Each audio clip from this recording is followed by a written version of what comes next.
کہانی آپ کو معلوم ہوگی، حضرت علامہ راضی رحمۃ اللہ علیہ ہے جو اتنے بڑے مفسر قرآن تھے، بہت بڑے عالم دین تھے، جو ساری زندگی مدلل دلائل سے مذہب اسلام سمجھاتے تھے لوگوں کو۔ انتقال کے وقت میں شیطان کے وار میں وہ پھنس گئے۔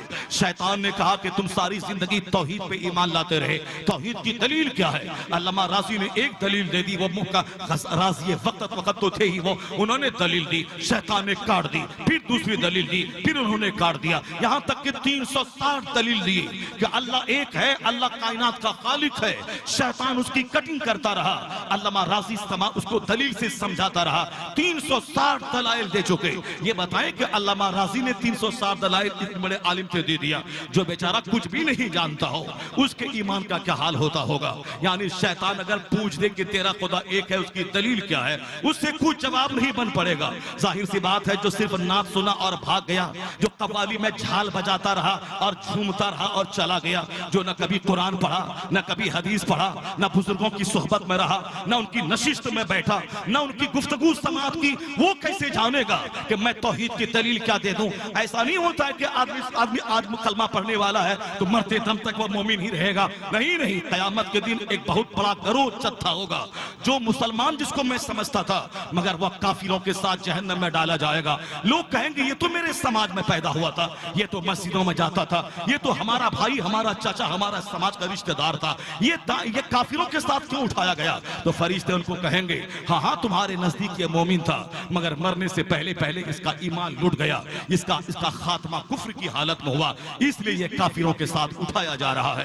یہی وہ فکریں تھی جو اولیاء و صالحین کی نیندیں اڑا گئی، یہی وہ اندیشہ تھا، یہی وہ صدمہ تھا جو بزرگوں کو نمک روٹی کھلا کے رات پر ایک سجدے میں رات ختم کرنے پر مجبور کیا۔ یہی وہ فکریں تھی جو اولیاء و صالحین کو دریائے دجلہ کے کنارے درخت کے پتوں کو کھا کر اسی ندی کے کنارے ساری زندگی عبادت میں گزارنے پر مجبور کر دیا۔ یہی وہ فکر تھی جو ابراہیم بن ادہم کو بادشاہت کو ٹھکرا کر فقیری اختیار کرنے پر مجبور کیا۔ یہی وہ فکر تھی جو حضرت مخدوم جہانگیر اشرف سمنانی کو سمنا کا تخت ٹھوکر مار کے درویشی کی چادر اوڑھ کر فقیر بننے پر مجبور کیا۔ یہی وہ فکر تھی جو مظفر بلخی کو بلخ کی بادشاہت کا تاج ٹھکرا کے درویشی اختیار کرتے ہوئے مخدوم بہار کے آستانے پہ بہار کی خانقاہ میں بہار شریف آ گئے۔ یعنی بڑے بڑے بادشاہ جہاں 1000 نوکر غلام آگے پیچھے سونے کی لاٹھی لے کے ہوں، جہاں زرق برق لباس پہنے نوکر غلام کے ہجوم میں شاہانہ تاج لگا کے ٹھاٹ بھاٹ کے ساتھ چل رہے ہوں، ان لوگوں نے ایسے ہی نوکر غلام کو لات نہیں مار دیا، ان لوگوں نے ایسے ہی تخت و تاج کو ٹھوکر نہیں مار دی۔ یہی ایک فکر لاحق ہو گئی۔ دنیا کا یہ تاج 100 سال کا، 100 سال اللہ کے نزدیک 1 سیکنڈ ہے، اور قیامت کا ایک دن 50,000 سال کا۔ تو اصل عزت وہاں کی، اس عزت کو ٹھکرا دی تاکہ وہاں کی عزت ملے، اس آرام کو پاؤں مار دیا تاکہ وہاں کا آرام ملے، یہاں نفس کی مخالفت کی تاکہ اللہ اس سے راضی ہو جائے۔ اس لیے کوئی بادشاہ چھوڑ کر، کوئی شادی بیاہ نہ کر کے، کوئی بال بچوں کی اسلامی تربیت کر کے، کوئی 10 دن فاقہ کر کے اپنے ایمان کی حفاظت کی فکر کی۔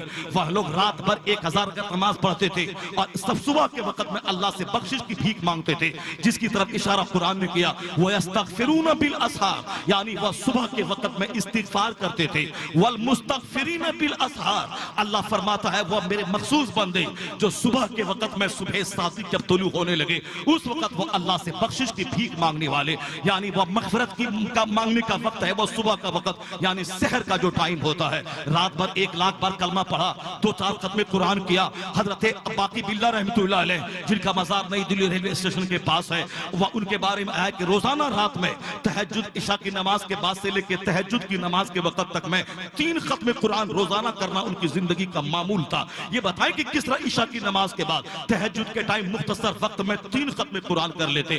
ہم تو 360 دن میں 3 ختم قرآن نہیں کر پاتے۔ رمضان جیسے مقدس نزول قرآن کے مہینے میں بھی ہم